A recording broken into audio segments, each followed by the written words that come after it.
This is Network 18. And you are watching CNBC TV 18.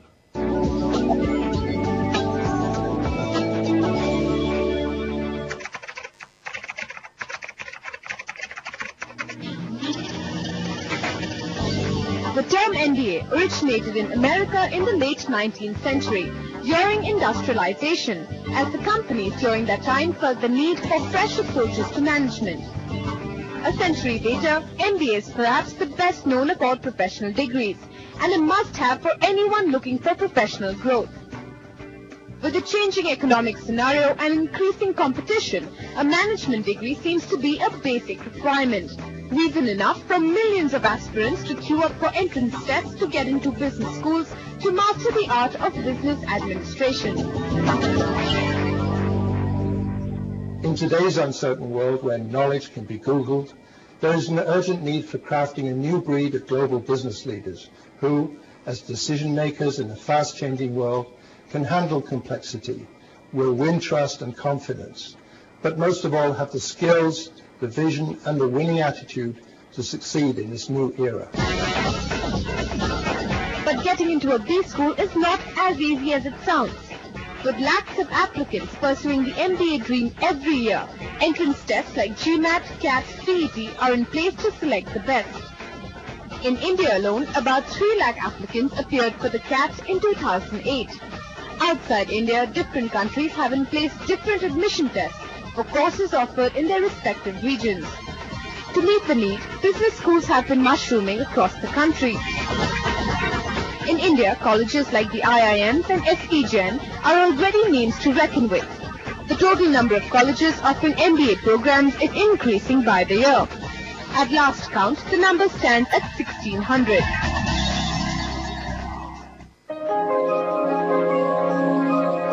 With the advent of globalization, the world changed, and the transformation into a global village became complete. To cope with the change, the B schools have been thinking of ways to tackle the challenges posed by the new world order. With the geographical boundaries and borders breaking down, a global exposure seems to be the need of the hour. When we think of MBA, we think of sort of an American phenomenon, because MBAs really started in America. And we think of the 1980s and the go-go period, Wall Street, the Gordon Geckos, MBAs working for investment banks. That's what we think of. That's the stereotype. That's the image that we have. But we don't live in that world anymore. Countries like Dubai and Singapore are two of the favored destinations for colleges looking for global footprints. Dubai even has an educational city that houses colleges from across the world.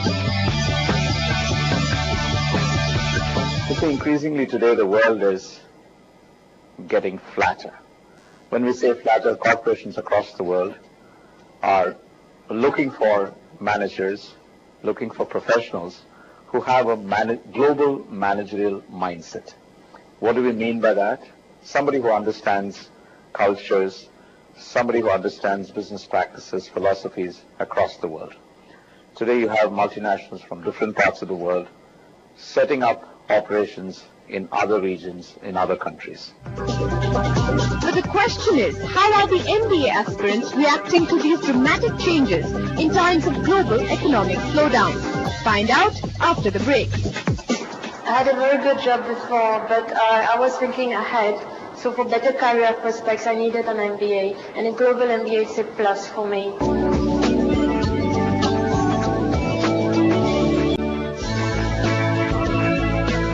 While the global economic slowdown handicapped industries across the globe, B schools across the world seem to be making most of the situation. Interestingly enough, recession, it seems, is the best time to enroll. Recession is a good time to study. Because during recession, the activity level is low, and you don't have much opportunity to perform, to showcase your talent. So I think it's a right move to come out from work and do a full-time study, so to get yourself prepared for during the upturn. Then when upturn comes, you'll become a better person, and you'll stand out of the crowd. During a recession, what you see is that MBA applications are counter-cyclic, meaning that you see an increase in the number of people applying to programs like MBA programs. What people are trying to do is they're trying to increase their skill set. They're looking for new opportunities. And so sometimes you can stay in your organization and find those within the organization you've been working for. Other times you decide, you know, this is a good time to go back to school, because I bet the professors at MBA school are also trying to come up with strategies about the recession, and they probably have an idea of what's coming next. So I think this is a time for me to skill up, get some new skills, get that MBA I always wanted. And so I'll go ahead and leave the job I'm in and go to MBA school, and I'll see what's on the other side of it.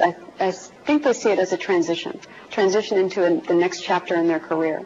But the students are not just looking for any old MBA. Priorities are fast changing, and colleges are focusing on various skills associated with management, especially in a global environment. The ability to adopt somebody else's point of view, to be open-minded, to be flexible, to be imaginative and understanding and sensitive culturally, to be able to think in a creative sort of way. And I think those particular attributes are the ones that usually are reflected in the person who's got ability as a global manager, as a global leader, who can understand and work with people. At the end of the day, it's all about working with other people. One of the Indian colleges that responded swiftly to the growing need for a global exposure was the Jain Centre of Management. Dubai was their first destination.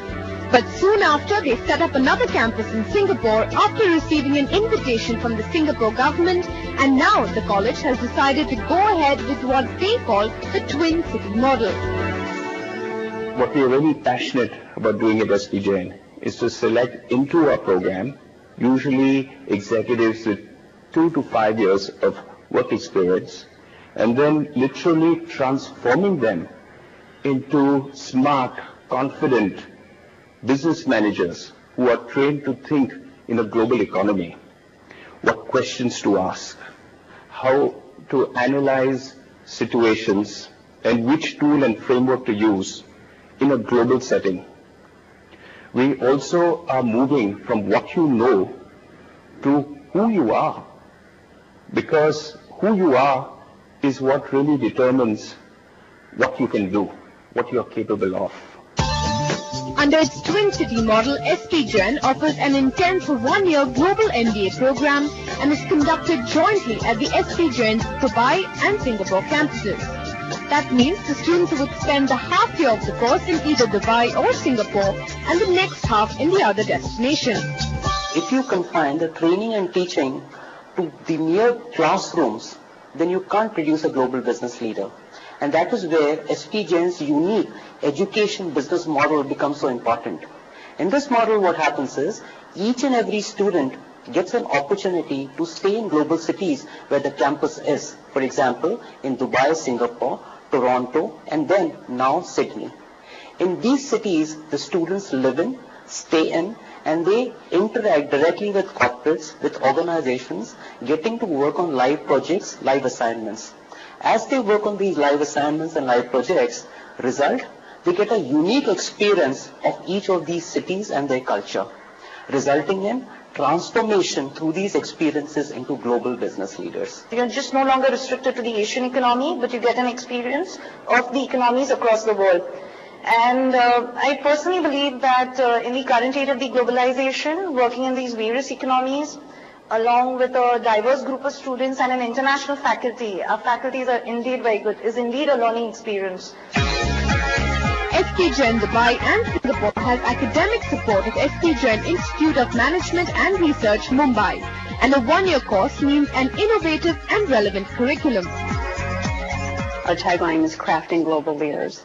And so first of all, you have to operationally define what it means to craft global leaders.